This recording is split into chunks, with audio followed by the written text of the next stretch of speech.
Helena thought she was part of her son's future until the day she learned he had married without her choosing secrecy over love.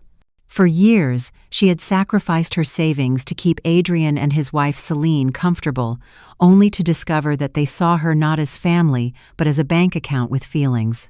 What began as heartbreak soon spiraled into a chilling battle of manipulation, legal threats, and hidden schemes designed to strip her of everything she owned. Along the way, Helena found unexpected allies, uncovered shocking betrayals, and faced her greatest fear in a courtroom where her dignity and freedom were on trial. This is a story of deception, resilience, and the price of reclaiming one's life filled with twists that will keep you on the edge of your seat. If you enjoy powerful stories like this, remember to like the video, subscribe to the channel, and share your thoughts in the comments below. Now, let us step back to the moment when Helena's world first began to unravel. Helena had always imagined the day her son would marry. In her mind, it would be a sunlit afternoon with music drifting across the sea breeze, family gathered close, and Adrian smiling at her as if to say, "Look, mother, all your sacrifices were worth it." She pictured herself sitting near the front, perhaps wearing a soft lavender dress with pearls around her neck, proud tears in her eyes as she watched her only child step into his new life. But reality did not grant her this moment. Instead, it was a message on her phone, short and merciless, that shattered the dream she had carried for years. Celine, her son's partner, wrote with deliberate finality, "We married yesterday, only the closest ones were there." The words glowed on the screen like small knives. Helena read them once, then again, as if repetition would alter their meaning. She felt her heart stutter. Married. Yesterday. Closest ones. She pressed her fingers to her temple, certain she must be imagining things. Surely this was a mistake, a misphrasing some poorly chosen words. But no, the meaning was undeniable. They had wed without her. Her first thought was of the savings tucked carefully away in her drawer. For months, she had counted and recounted the money, setting it aside for Adrian's wedding gift. She had bought a dress as well, pale blue with lace along the sleeves, chosen with care for a day she believed she would treasure. Now that dress hung lifeless in her closet, nothing more than a reminder of how invisible she had become in her own son's life. Confusion quickly gave way to disbelief. Helena sat down at her small kitchen table, the one that still carried faint rings from years of coffee cups and hurried breakfasts. Her hands trembled as she opened her laptop and searched. It did not take long. Photos bloomed across her screen like cruel blossoms. Adrian stood in a dark suit, Celine beside him in a shimmering white gown. Around them, laughter glasses of champagne raised high the glow of celebration. And faces. So many faces. Celine's parents, her sisters, even distant cousins. All present, all smiling. Helena's eyes blurred as she clicked through the images. Not once did her son look toward the camera as though thinking of her. Not once did he seem to hesitate to regret that his own mother was missing.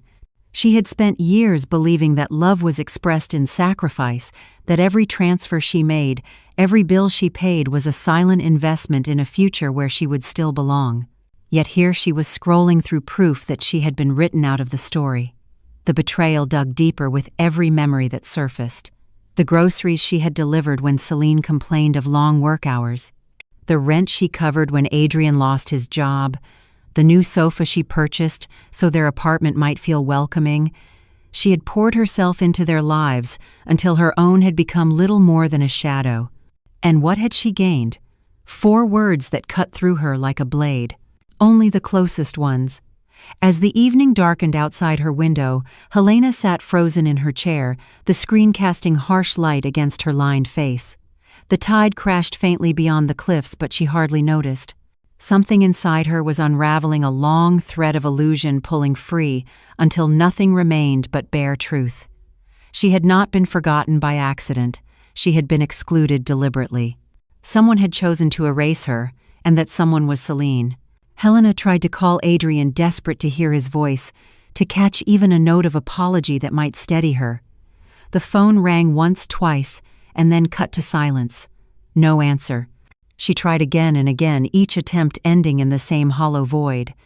It was as though the line itself mocked her, carrying nothing back but emptiness. She rose at last, her body stiff, her eyes burning. In the mirror above the mantel, she saw her own reflection, pale and trembling. Who was this woman staring back? Not the strong mother who had raised a child alone after her husband died. Not the careful saver who had pinched coins to ensure Adrian never went hungry. This woman looked like a ghost of generosity, drained until there was nothing left but expectation and hurt. And then came the smallest, strangest detail. At the edge of one photograph Celine had posted, Helena noticed something odd. Celine's smile. It was sharp. Too sharp. The corners lifted just a fraction too high, as if she were not smiling out of joy but victory. The sight of it made Helena shiver. For the first time she wondered if this had been more than neglect. Perhaps it had been a plan carefully woven designed to keep her outside. The night passed in fragments. Helena lay awake, staring at the ceiling, her mind replaying every moment when Celine had leaned on her kindness. The pleading voice asking for money to cover a broken appliance. The sweet thank you that arrived only after a transfer cleared. The way Adrian always looked away, leaving Celine to do the asking. Were they signs she had ignored? Was the wedding the final step in a design she had been too blind to see? By dawn her body ached with exhaustion, yet her thoughts burned sharper than ever. She brewed a pot of coffee, though she could hardly swallow it. Instead, she found herself pacing from room to room, eyes settling on objects she had purchased for them. The receipts of her devotion were everywhere, and every item now seemed to whisper the same accusation. You gave. They took. You gave. They erased. She was startled by a sudden sound at the door. Paper slid against the floor, the faint rustle of footsteps retreating. Helena froze, her heart thudding as she bent to pick it up. A note handwritten in black ink. No greeting, no signature. Only 3 words. They will not forgive. Her fingers shook as she held the slip of paper. Forgive what she had done, nothing but give. And yet the note felt heavy with threat. A promise that the humiliation she endured was only the beginning. She stepped to the window, but the street outside was empty, the mist rolling in from the sea, concealing all traces of whoever had left it. Helena pressed the note flat on her table, staring at the words, until they seemed to pulse with meaning. For the first time in years, she felt something more powerful than sorrow. A flicker of defiance stirred in her chest. If they would not forgive her, then perhaps it was time she stopped forgiving them. But even as the thought grew inside her, the photographs, the unanswered calls, and now the mysterious note combined into a single realization. Something deeper was unfolding, something far darker than exclusion from a wedding. She could sense it like a storm gathering on the horizon. Her sacrifices had not been enough. Her silence had not been enough. Now someone wanted more, much more. Helena stood at the window, the slip of paper still in her hand, the sea below roaring against the rocks. A cold certainty settled over her. This was no accident. This was the beginning of something she did not yet understand. And before she could make sense of it, she would have to confront the long years of sacrifice that had led her here. Helena lingered at the window long after the footsteps had faded, and the note had been set aside. The sea stretched dark in endless waves, pounding against the cliffs as if echoing the turmoil in her chest. She pressed her hands against the glass, remembering all the years when this same view had comforted her. Now it only reminded her of isolation, alone, excluded, and now warned by a stranger's hand that something was coming. Her thoughts drifted back, as if her own memory was determined to lay bare every sacrifice she had made. 3 years. That was how long she had poured her life into Adrian and Celine. 3 years that seemed both endless and fleeting. She had written checks, signed transfers, carried groceries, even pawned her husband's old watch once when Celine insisted they needed help quickly. The watch had been Robert's, her late husband, polished and cherished for decades. She had sold it in a hurry, thinking she could always replace an object, but not the love of a family. It had begun innocently enough. Adrian had lost a job, his company downsizing. Celine had called Helena late at night, her voice trembling, telling her that the landlord was threatening eviction. Helena remembered racing to the bank before dawn, sliding crisp bills into an envelope and pressing them into her son's hand.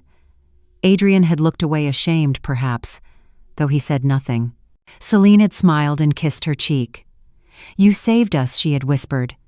Those words had carried Helena through the next sacrifice and the next until they became as routine as breathing.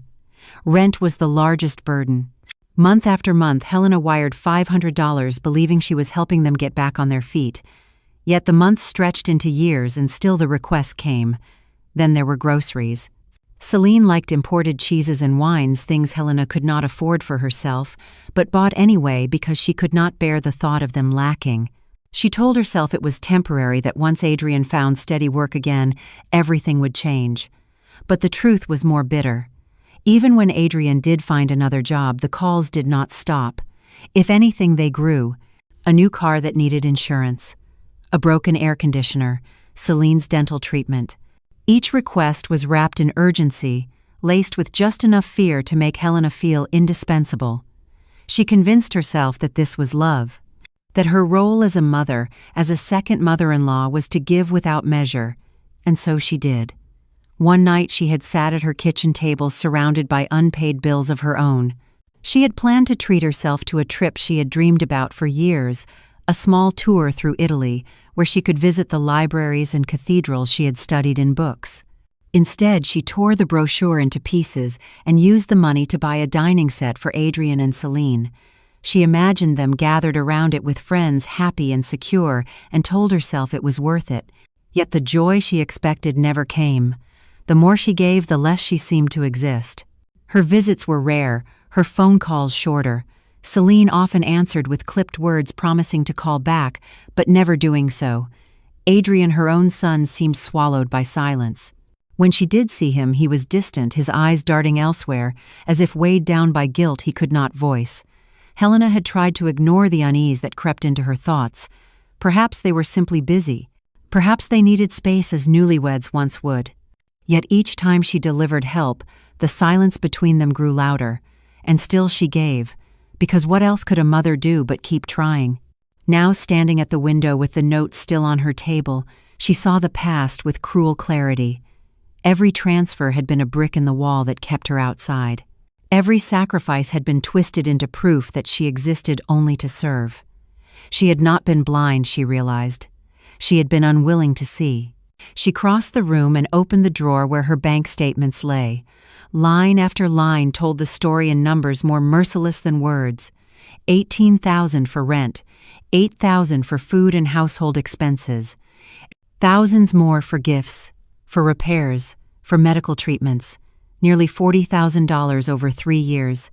She traced the figures with her finger, her chest tightening with each calculation. That money had been her husband's legacy, meant to carry her through her final years in comfort. Instead, it had been drained into someone else's future, a future she was not even invited to witness. A faint memory returned, one she had buried, the first time she had hesitated before sending money. She had told Celine she needed to keep some aside for her own health expenses. Celine had paused, then said softly, "You know we could end up on the street. You are the only one we can count on." The guilt in that voice had been like a leash tightening around her neck. Helena had wired the money within the hour. Now she saw that moment for what it truly was. Not love, not gratitude, control. She felt her breath grow unsteady. For years, she had mistaken control for affection, manipulation for need. Helena pushed the papers aside and went to her closet. She slid the lavender dress from its hanger, the one she had bought for the wedding she would never attend. The fabric shimmered faintly in the dim light, beautiful, yet hollow. She pressed it to her chest, whispering words she had never dared speak. "This is the last gift." And then, with trembling hands, she folded it back and placed it in a box, sealing it as if burying a coffin. The house grew unbearably quiet. She could hear only the wind against the shutters and the steady rhythm of the tide below. Yet in that silence something shifted. The illusions she had carried for years cracked open, leaving behind not emptiness, but space. Space for anger, space for clarity. She sat again at the table, staring at the note left at her door. "They will not forgive." The words no longer felt like a warning, they felt like a promise. A promise that her decision to stop giving would ignite something far more dangerous.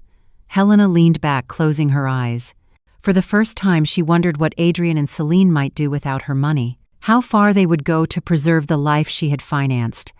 And in that thought lay the seed of dread that would not let her rest, because she knew deep down that exclusion from a wedding was only the beginning. Something darker waited ahead. The morning after Helena boxed away the lavender dress, the house felt different. The air seemed colder, sharper, as if the walls themselves were waiting for her to make a choice. She brewed her coffee slowly, hands steady despite the storm inside her. For years, she had begun each day by checking her phone, half expecting a message from Adrian or Celine, often a plea for money disguised as casual conversation. But this morning, she left the phone on the counter face down. She sipped her coffee in silence, letting the absence of their demands feel like a strange kind of freedom. Yet freedom was fragile. The note still lay on her table, its words echoing like a drumbeat in her mind. They will not forgive. Forgive what? Choosing herself for once. Cutting the leash they had wrapped around her life. The more she thought of it, the more a new certainty grew inside her. She had spent 3 years believing she could buy love. Now she saw that every dollar had only deepened the trap. If she wanted to survive, truly survive, she had to do the unthinkable. She had to stop giving. The decision came to her like a wave breaking on rocks, sudden yet inevitable. She would cancel every transfer. She would reclaim what remained of her savings. And she would guard it as fiercely as if her life depended on it, because in a way it did. By mid-morning, she was walking into the old stone bank on the corner of the square. The building smelled faintly of dust and polished wood, its high ceilings echoing with the distant murmur of clerks. She had been here countless times before, always with the same purpose: to send money away. This time was different. She asked to see Marcus, the manager who had handled her accounts for years. He greeted her with his usual polite warmth, though his brows furrowed slightly when she asked to cancel all standing transfers. For 3 years, the payments had gone out with clockwork precision, as reliable as the sunrise. "Are you certain, Mrs. Hale?" he asked carefully. His tone carried more concern than doubt. "Did something happen?" Helena met his gaze, her voice steady. "What happened is that I opened my eyes." She signed the papers with a firm stroke of her pen, each line a small act of rebellion. When Marcus slid the documents back to her, his expression softened. "I have seen many things in this job," he said gently, "but I have rarely seen such generosity as yours. Perhaps now it is time that generosity is turned toward yourself." The words struck her more deeply than she expected. She left the bank lighter than she had entered, as if some invisible weight had been lifted from her shoulders. For the first time in years, her money belonged to her again.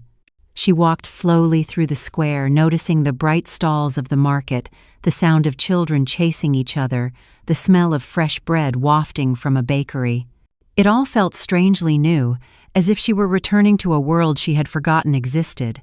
But even as she breathed in that freedom, a shadow lingered at the edge of her mind. What would Adrian and Celine do when they discovered the flow of money had stopped? How far would they go to pull her back into their grasp? That evening, Helena returned home and stood before the mirror. She studied her face, the lines etched deep by years of worry, the eyes dulled by constant sacrifice. Yet behind them she saw something new, something long buried, a hardness, a spark of determination. She had been treated like an ATM with feelings, but she was more than that. She was a woman who had raised a son alone after her husband's death. She was a woman who had survived loneliness, who had endured humiliation, who had sacrificed more than most, and she was still standing. In a sudden impulse, she went to her closet and pulled out another box. Inside were mementos she had once saved. For Adrian and Celine, photo albums, jewelry, even the deed to a small piece of land she had inherited from her uncle. She had kept them aside, telling herself one day they would pass to her son, tokens of a legacy. Now she slid the box back onto the shelf with a decisive shove. "Not yet," she whispered to the empty room. Not until respect replaced greed. That night, as the wind rattled the shutters, Helena lay awake listening to the silence. For once it was not heavy. It was powerful. She did not check her phone. She did not replay the wedding photos in her mind. Instead, she planned. What would she do with her life now that it was finally her own? She thought of books she had never read, journeys she had never taken, mornings she could spend without fear of another desperate call. The thought made her chest ache with something close to joy. But just as sleep began to claim her, the phone buzzed on the counter. She ignored it. It buzzed again, then again, until the sound filled the house like an alarm. She forced herself to stay in bed, each vibration a test of her resolve. When at last it stopped, she rolled over, heart pounding but stronger for having resisted. The next morning, sunlight spilled across her floor. She rose with a clarity she had not felt in years. She would not run to the bank for them. She would not starve herself of joy to feed their whims. She had chosen her side, and there was no turning back. Still, as she stood at the window, she could not shake the memory of the note. They will not forgive. It had not been a warning of disappointment. It had been a promise of retaliation. And she knew with chilling certainty that her act of defiance would not go unanswered. Helena's third morning of freedom began with unusual stillness. The gulls that usually screeched along the cliffs were absent, the waves below muffled by heavy fog. She moved through her home with a sense of uneasy calm, making tea instead of coffee, humming softly just to break the silence. For a fleeting moment, she almost believed she was safe. But safety, she soon learned, was an illusion. By afternoon, the fog had lifted, leaving behind a sharp autumn light. Helena settled at her kitchen table with an old book, letting the words pull her away from the turmoil of recent days. She was halfway through a chapter when the sound reached her. Keys. Not her keys, not her hand. Keys turning in her front door. Her blood went cold. She stood slowly, the chair scraping faintly against the floor. The door swung open with a casualness that made her stomach tighten. First came Adrian, his eyes fixed on the ground, shoulders hunched. Behind him, Celine appeared, her presence as commanding as ever, lips curved in that same smile Helena had seen in the wedding photos, sharp, deliberate, edged with victory. And then there was a third figure, a tall man in a gray suit carrying a sleek leather briefcase. The stranger was the first to speak. "Mrs. Hale, I am Draven, a family lawyer. I am here at the request of your son and his wife." Helena's voice surprised even her. Strong, steady. "And why are you in my home?" Celine stepped forward, her tone sickly sweet. "Because we are worried about you, Helena. You have been acting strangely, cutting off communication, canceling payments without explanation. We thought it best to bring in someone who could help." Adrian finally looked up, his face, pale eyes restless. "Mom, it is just temporary," he said quietly. "We want to make sure you are all right." Helena felt the room tilt, but she planted her feet firmly against the floor. "I am perfectly all right. What I am not is a fool. You will explain why you have broken into my house." Draven opened his briefcase, sliding out a neat folder of papers.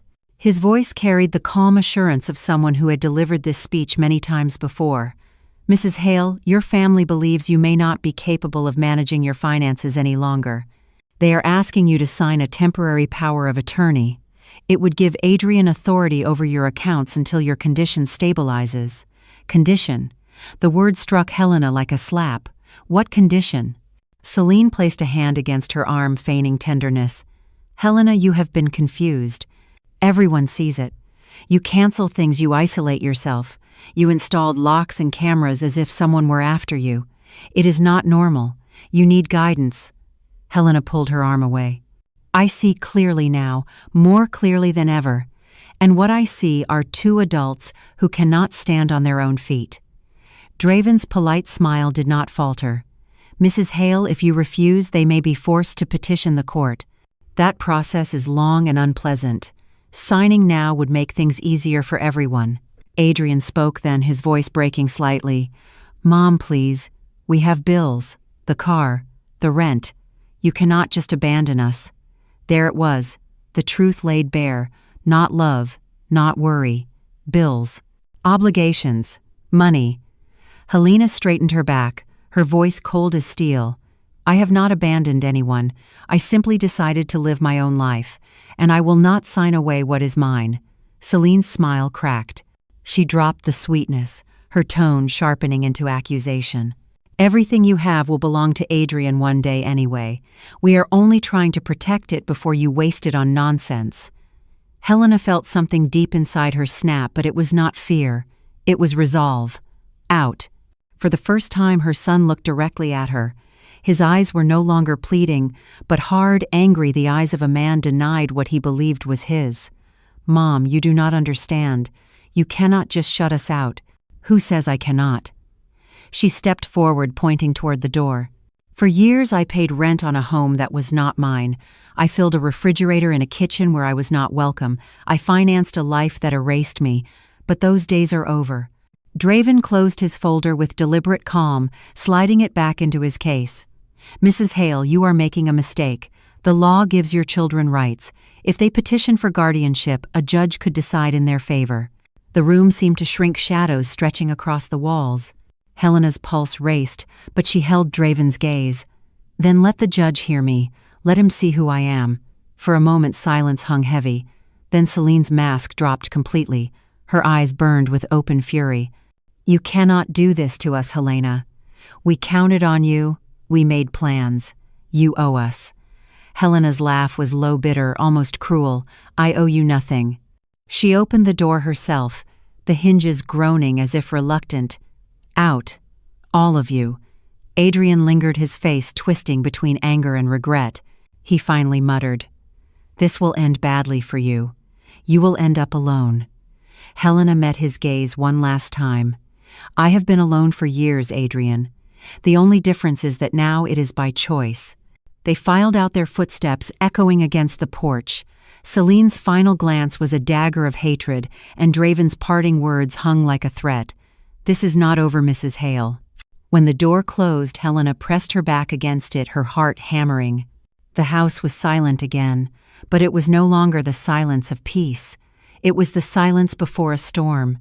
She knew with chilling certainty that they would not stop. They would come back stronger with new tricks and sharper weapons. She walked slowly to the kitchen table, sat down, and placed her trembling hands against the grain of the wood.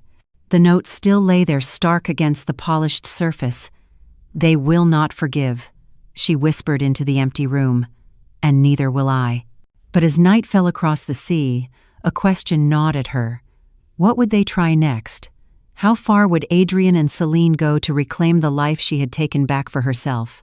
The house was still echoing with their absence when Helena finally found the courage to move. She walked through each room as if inspecting for damage, but the damage was not to the furniture or the walls. It was inside her.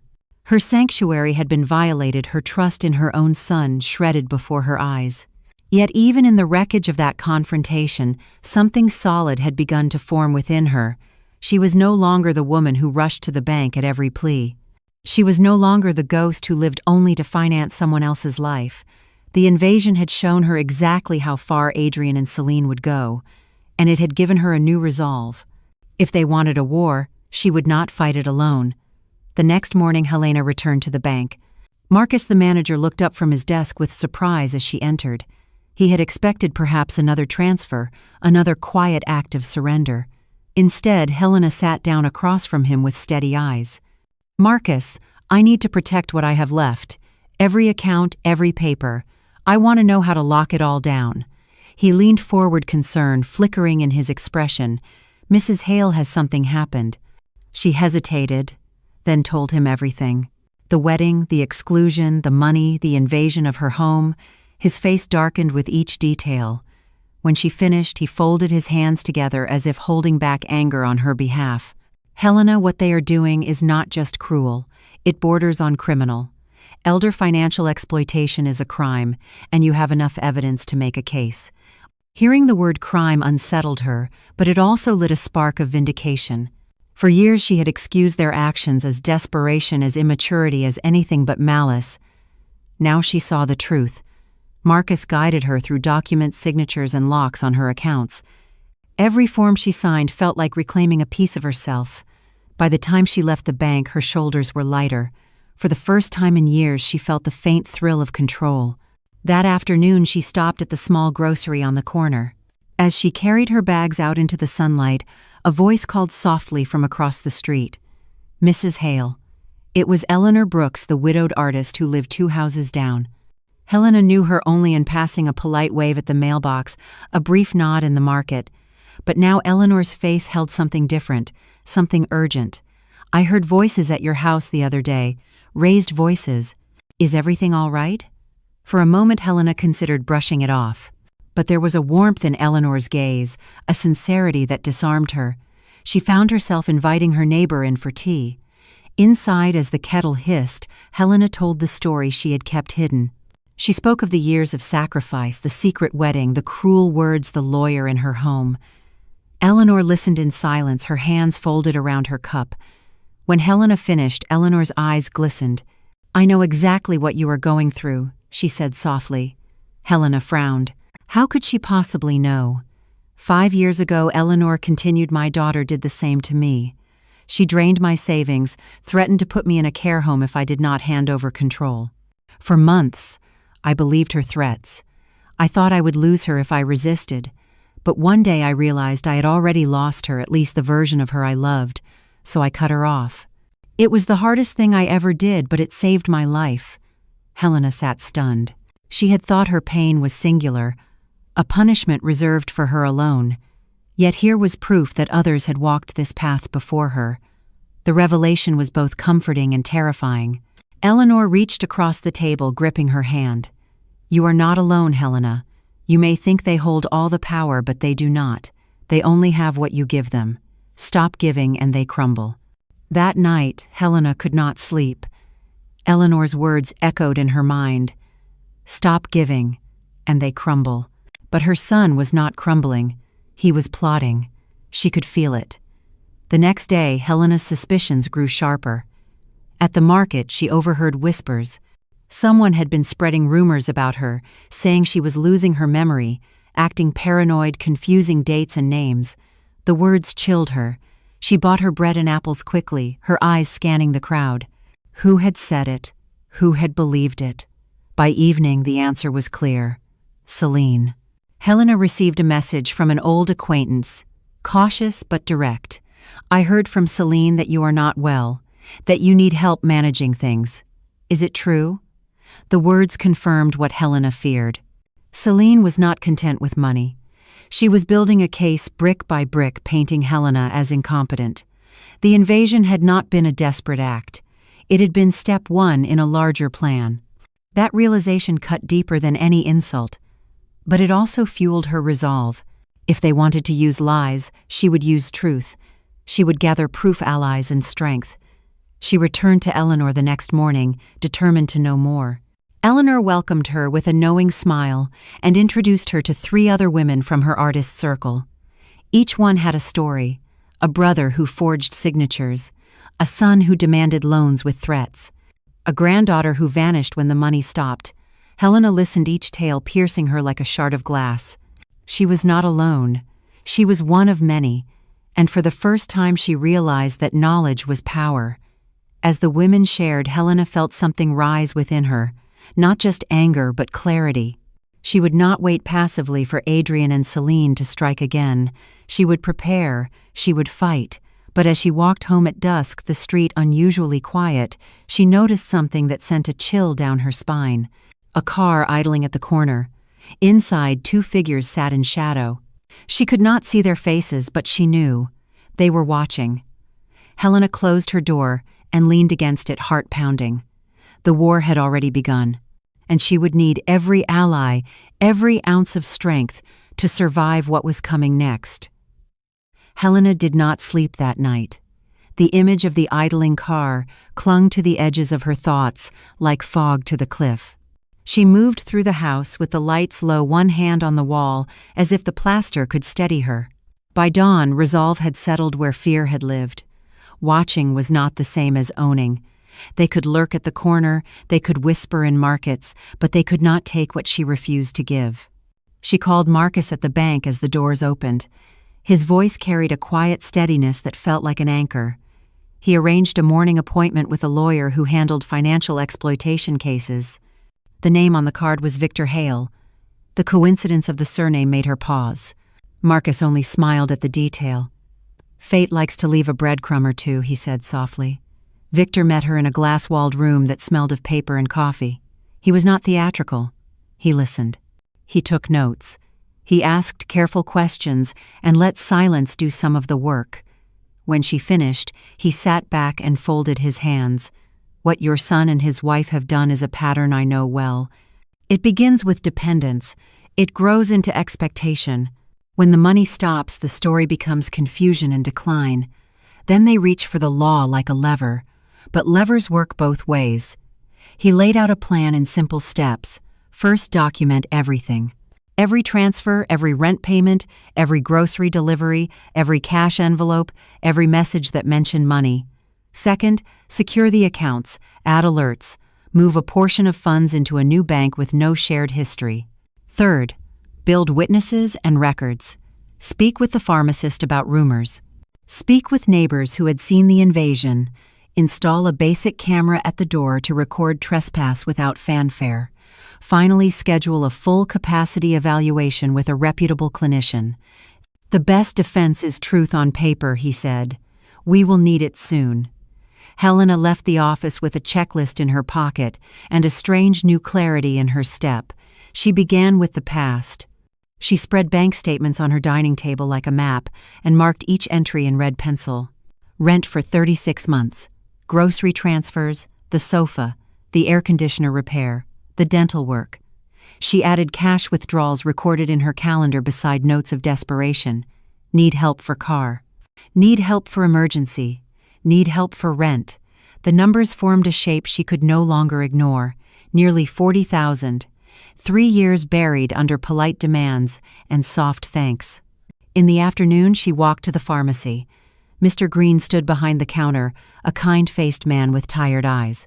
When she asked if anyone had inquired about her medications, he hesitated, then nodded. Celine came in 2 weeks ago, he said. She asked if you were managing your pills. She wanted to know if you were mixing things.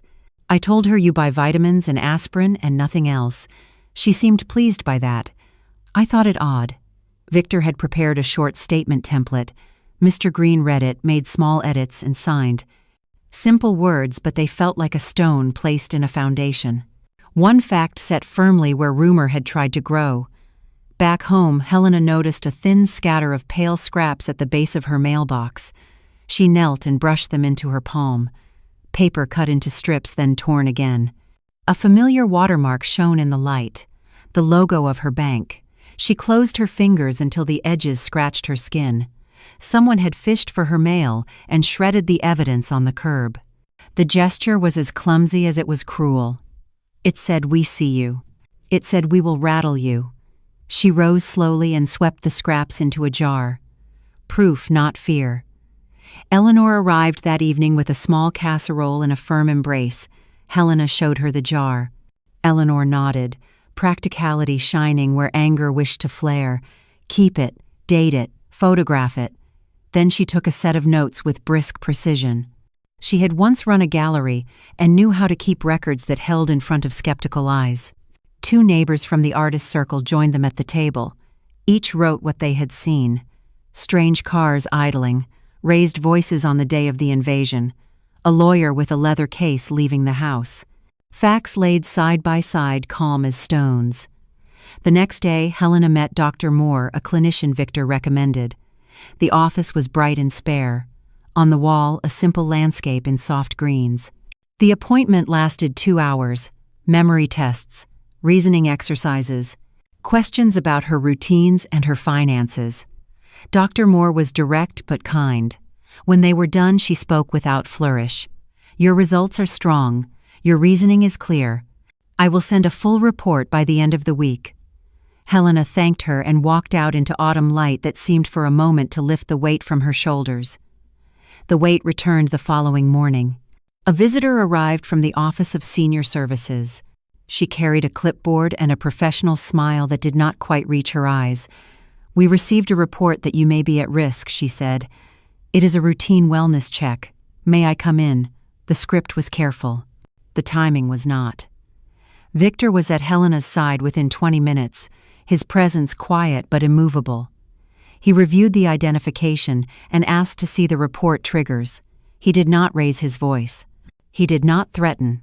He only described the invasion, the attempt at a forced power of attorney, the rumors, the shredded mail, and the scheduled evaluation. The visitor's smile turned real for a heartbeat. I see, she said. Thank you for your time.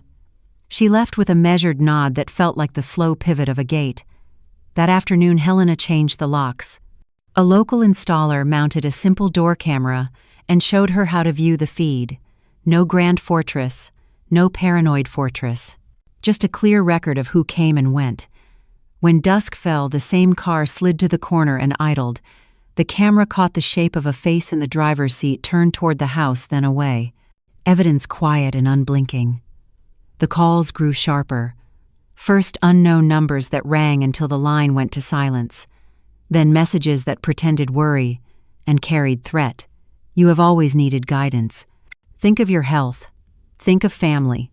Victor saved each one. He organized them with timestamps.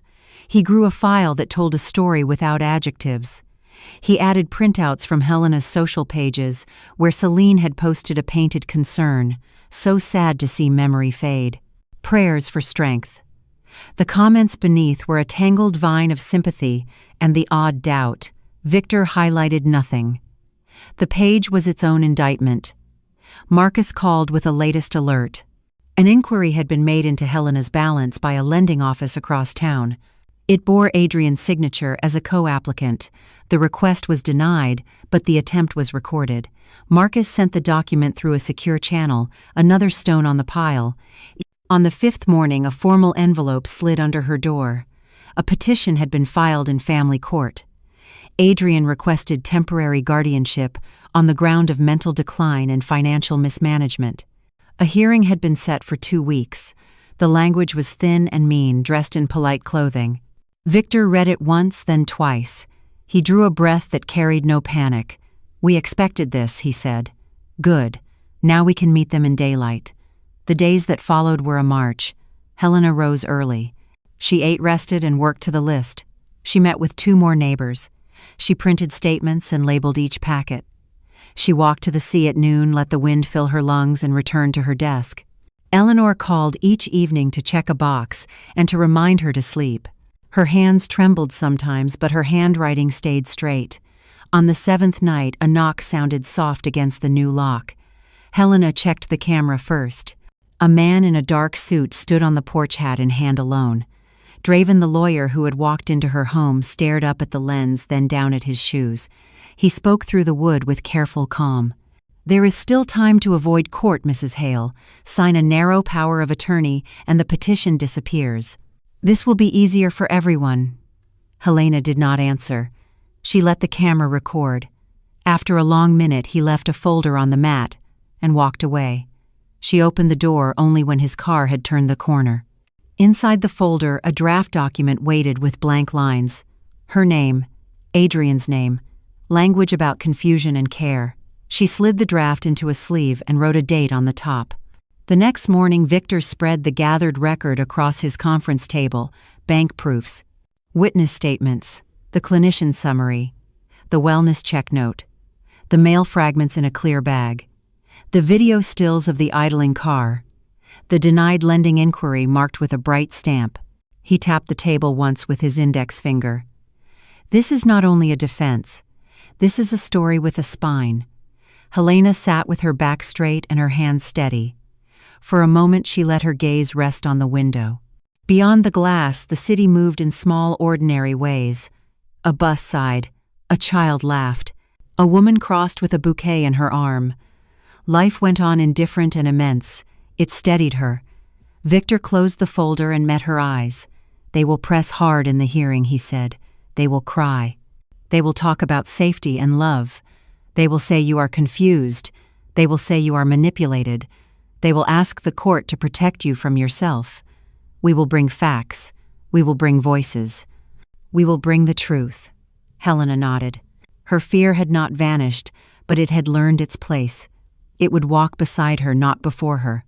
That evening, as the sun sank and turned the sea to bronze, a final envelope slid into her mailbox. No return address. Inside lay a single page. A clipped news notice of a previous case in the same court. A parent, an adult child, a guardianship granted. Scrawled in the margin were 4 words in a cramped hand. "This judge loves families." Helena felt the chill rise from her spine to her scalp. She held the page over the table until her breath slowed. Then she slipped it into the folder that bore her name. 2 weeks, she thought. 2 weeks to carry the truth into a room where lies would sound like lullabies. The tide pounded the cliffs below, as if rehearsing a verdict. She straightened the stack of papers, turned off the lights, and stood at the window while the last line of daylight faded. The petition waited. The courtroom waited. And somewhere in the fog, the idling engine turned over again. The courthouse loomed gray against the morning sky, its stone facade streaked by decades of weather and whispered judgments. Helena stood at the bottom of the steps, her black suit pressed but simple, her hair pulled back with deliberate care. She had dressed not for vanity but for clarity.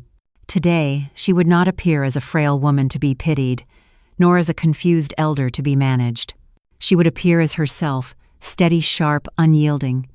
Victor Hale walked beside her, his briefcase swinging lightly, his calm presence grounding her.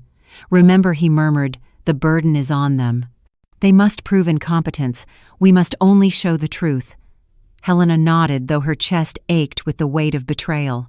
For years, she had imagined walking into a courthouse to celebrate Adrian's successes, perhaps a graduation, a milestone, a wedding license. Instead, she was here to defend her very mind against him. Inside the hall smelled faintly of polish and paper. Wooden benches creaked as observers shifted. Helena's eyes scanned the room and landed on Adrian. He wore a dark suit, one that looked recently purchased, its shoulders slightly too broad for him. Beside him, Celine sat in a fitted black dress, the color of mourning, her eyes sharp and unblinking. When their gazes met, Adrian dropped his, but Celine held hers with a cold challenge. Judge Miller entered, his expression solemn, his robe trailing like a shadow of authority. The room hushed. Papers rustled as the clerk announced the case. The words echoed in Helena's ears. Petition for guardianship, alleged mental decline. She straightened her back. This was not just a hearing. It was the battlefield where her dignity would be tested. Adrian's lawyer, Draven, rose first. His voice was smooth, rehearsed, every syllable polished. "Your Honor, we are here because Mrs. Helena Hale has shown a clear decline in recent months. She has cut off all support to her family without explanation. She has isolated herself, installed unnecessary security systems, and surrounded herself with strangers who may be exploiting her vulnerability. We seek guardianship not for gain but for her safety and well-being." Helena's stomach turned at the hypocrisy, but she kept her face unreadable. Draven called his first witness Celine. She took the stand with practiced grace, dabbing her eyes with a tissue before she spoke. Helena felt her skin prickle as Celine began. "Helena has always been like a second mother to me," Celine said, voice trembling. "To see her decline has been devastating. She forgets conversations, she lashes out. She no longer recognizes the family who loves her." Her words dripped with rehearsed sorrow. Helena clenched her hands in her lap, nails pressing crescents into her palms. When Victor rose for cross-examination, his tone was precise, almost surgical. "Mrs. Celine, can you tell us the last time you visited Helena without asking for financial assistance?" Celine blinked. We always talked about many things," Victor pressed. "A date, please." I do not recall." "Is it true," he continued, "that you and your husband married without inviting Helena?" "It was a small ceremony." "And when she asked, did you not tell her that only the closest people were invited?" Celine flushed, her lips tightening. Those words were taken out of context. Victor leaned closer, his voice low but sharp. "What context makes it acceptable to tell your mother-in-law she is not a special person?" The silence that followed was louder than any confession. Next came Adrian. Helena's breath caught as she watched her son raise his right hand and swear to tell the truth. This was the boy she had cradled after nightmares, the boy who once promised to take care of her when she grew old. Now he sat before a judge ready to strip her of everything. "My mother has always been generous," Adrian began. "But lately she has been erratic. She cut us off suddenly. She ignores our calls. We fear she is being manipulated." Victor's cross-examination was merciless. "Mr. Hale, how much money have you received from your mother in the past 3 years?" I do not know the exact number. Would 35 to 40,000 sound correct?" Adrian shifted uncomfortably. "Maybe. How many times have you visited your mother without asking for money?" The silence was deafening. Victor pressed harder. Did you break into her home with a lawyer and attempt to have her sign a power of attorney? We were worried for her. Did you apply for a loan using her name as a co-applicant without her knowledge? Adrian's face reddened. I thought she would approve. The murmurs from the gallery grew louder until Judge Miller banged his gavel. Order. Other witnesses followed. A neighbor, Mr. Davis, spoke of Helena's supposed paranoia, but under questioning admitted he had never spoken to her directly, basing his judgment on seeing cameras installed and hearing raised voices. A doctor testified that refusing an evaluation suggested decline, but Victor countered with the full report from Dr. Moore, thorough, professional, and flawless. Then it was Helena's turn. She walked to the stand with slow, steady steps. Her voice when she spoke was clear, carrying years of hurt and newfound strength. I have been accused of confusion of decline, but let me tell you what I remember. I remember every rent payment, every grocery delivery, every envelope slid across a counter. I remember the day my son married without me. I remember the words only the closest ones. I remember discovering that my love was not wanted, only my money. Victor guided her through the story, each question allowing her to reveal another layer of betrayal. She spoke of the note left at her door, the shredded bank papers, the cars idling outside her home. She told the court how much she had given, nearly $40,000, and what she had received in return: exclusion manipulation threats. Draven tried to rattle her in cross-examination, suggesting her new friendships had manipulated her. Helena met his gaze with steady fire. For the first time in years, I have friends who want my company, not my purse. If that is manipulation, then I welcome it. The courtroom shifted. Observers leaned in. Even Judge Miller's expression softened slightly. At last, closing arguments. Draven insisted that Helena was vulnerable, swayed by outsiders incapable of rational choices. Victor stood tall, his words cutting through the air like a blade. What we have seen here is not a case of decline but of awakening. Helena Hale is not confused. She is clear. The plaintiffs are not concerned family. They are frustrated dependents, angry that their source of income has chosen to reclaim her life. The law is not a tool for greed. It is a shield for the vulnerable. Today, Helena is the one who needs that shield. The judge withdrew. 2 hours crawled by like years. Helena sat in silence, eyes closed, breathing slowly. When Judge Miller returned, the room hushed. His voice was grave, but his words were salvation. After reviewing the evidence, it is the judgment of this court that Mrs. Helena Hale is in full possession of her faculties. The petition for guardianship is denied. Furthermore, the court finds that the case was motivated by financial interest rather than genuine concern. Helena's eyes filled, but no tears fell. She had won. Not just her case, but her freedom, her dignity, her life. Adrian and Celine rose in fury, whispering to their lawyer, their faces tight with defeat. Celine's eyes burned with hatred as she turned toward Helena. Adrian looked once, just once, and in that fleeting glance there was something like regret, but it was too late. Helena stepped into the afternoon light outside the courthouse, the air crisp and bright. Eleanor was waiting with the other women from her circle. They embraced her, their warmth wrapping around her like armor. For the first time in years, Helena felt not alone but held, surrounded by truth, by strength, by the kind of love that could not be bought. Yet as she lifted her face to the sun, she knew this was not the end. Battles might be won, but wars linger. And somewhere Celine was already planning her next move. The courthouse steps felt strangely lighter beneath Helena's feet. Each stride downward carried her away from the shadows of accusation and toward the open air of freedom. The autumn sun broke through the clouds, scattering light across the square, and for the first time in years she felt the warmth without guilt. She had faced her son, her daughter-in-law, and the machinery of their lives, and she had prevailed. Victor walked beside her, his briefcase in hand, but his voice softer now. "It is done, Helena. They cannot touch your money. They cannot question your mind. You are free." The word free lingered in her thoughts as she stepped into the waiting arms of Eleanor and the women who had stood with her. Their embrace was not one of pity but of triumph, a recognition of the battle fought and the dignity restored. For years Helena had longed for family. Now she realized she had found one in unexpected places, stitched together not by blood but by truth and resilience. That night they gathered at her home.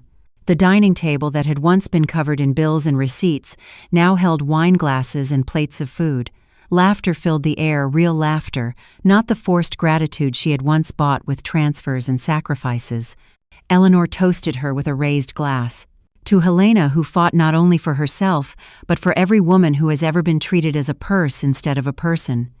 The room echoed with cheers, but Helena felt something deeper than celebration. She felt clarity. She had mourned the loss of her son, the illusion of his love, but now she understood that grief had cleared space for something stronger, self-respect. In the days that followed, she made decisions quickly, decisively. She sold the old house, its rooms heavy with memories of Robert and the years of sacrifice that followed. She moved into a smaller apartment near the city center with high windows that overlooked bustling streets and a balcony that caught the morning sunday. The quiet of the cliffs had become a prison. Here, she could feel alive again. With her finances secure, she divided her resources. Half she donated to organizations that fought elder exploitation, ensuring that others would not be trapped as she had been. The other half she reserved for herself, and for the first time she spent without hesitation. She booked a ticket to Europe, the trip she had once sacrificed for Adrian's rent. She joined an art class Eleanor recommended, her fingers trembling as they gripped brushes for the first time in decades. She bought herself clothes she loved, not ones chosen for practicality, and she learned to smile at her own reflection again. News of Adrian and Celine trickled in through whispers. They had been forced to leave their apartment, the rent unpaid. Celine had taken a job for the first time in years, her bitterness spilling into every conversation. Adrian drifted restless, his pride wounded by the court's judgment. Helena did not rejoice in their hardship, but neither did she mourn. Perhaps adversity would teach them what her generosity never could, the value of independence. Yet even in liberation, shadows lingered. One evening in Prague, after a day spent wandering cobbled streets and ancient libraries, Helena returned to her hotel room to find a folded envelope slipped under her door. No name, no signature. Inside, only 3 words written in a sharp hand. "We still wait." Her breath caught. She sat on the bed, the paper trembling in her hand. It was not fear that filled her this time, but understanding. Adrian and Celine would not give up easily. Their hunger for control was not gone. It would lie in wait, watching, plotting. But she was no longer the woman they once manipulated. She was no longer the frightened mother who mistook money for love. She burned the letter in the small fireplace, watching the words curl into ash. Then she opened the window and let the city air rush in. The future was hers, whether shadowed by threats or lit by hope. In the months that followed, Helena built a new rhythm. Breakfast on the balcony with the rising Sunday, calls with Eleanor and Diana filled with laughter instead of reports of sacrifice. Evenings at the art studio where her canvases grew bolder with each stroke. She traveled, she volunteered, she lived without apology. The world once narrowed to the demands of her son and daughter-in-law had widened again into possibility. Sometimes in quiet moments she thought of Adrian. She remembered the boy who had hugged her after nightmares, who had promised to care for her. She wondered if regret had ever truly touched him, if there remained a spark of the son she had raised. But she did not let the thought linger. She had learned at last that love cannot be purchased, and that some illusions once shattered must stay broken. One evening, as she stood on her balcony beneath a sky filled with stars, she felt a calm she had not known in decades. The city buzzed below, life moving on in endless rhythm. She whispered to herself, not as a vow but as a truth, "I am free." Her story was not one of loss but of reclamation. She had reclaimed her money, her dignity, her future. She had reclaimed her name from whispers of decline and wrapped it in strength. Helena Hale, 72 years old, survivor of betrayal and silence, was at last her own. And though shadows might wait, she no longer feared them. She had discovered the greatest secret of all, that freedom once found can never truly be taken back. The days passed gently in Helena's new apartment, each one carrying her further from the shadows of the courthouse and the weight of her old life. She woke to the sound of the city below, the bells of the cathedral tolling the hour, the chatter of shopkeepers pulling up their shutters. For the first time in decades, her mornings belonged entirely to her. No transfers to make, no anxious calls to answer, no guilt pressed against her chest. She filled her time with simple joys. She painted in the mornings, her brushes gliding across canvas in colors she once believed were too bright for her. She met Eleanor and the women from the circle for lunch, their laughter spilling across small cafes like music. She even joined a group of volunteers who visited nursing homes, reading stories and sharing meals. Each act reminded her that her worth was not tied to money, but to presence, to kindness freely chosen. Yet freedom carried its own shadows. Sometimes she still looked over her shoulder when she walked the streets. Sometimes she caught herself expecting to find an envelope under her door or a voice on the phone pressing her for help. But each time she breathed deeply, reminding herself she had survived worse.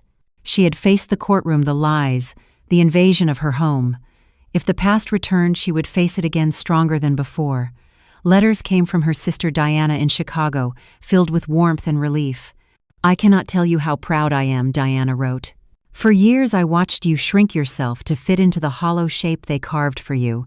Now I see you filling your own space again." Helena kept those letters on her nightstand, reading them on restless nights when the city felt too large and her apartment too quiet. Travel became her new language. She wandered through the canals of Venice, stood before the ruins in Rome, traced the ancient stones of Prague.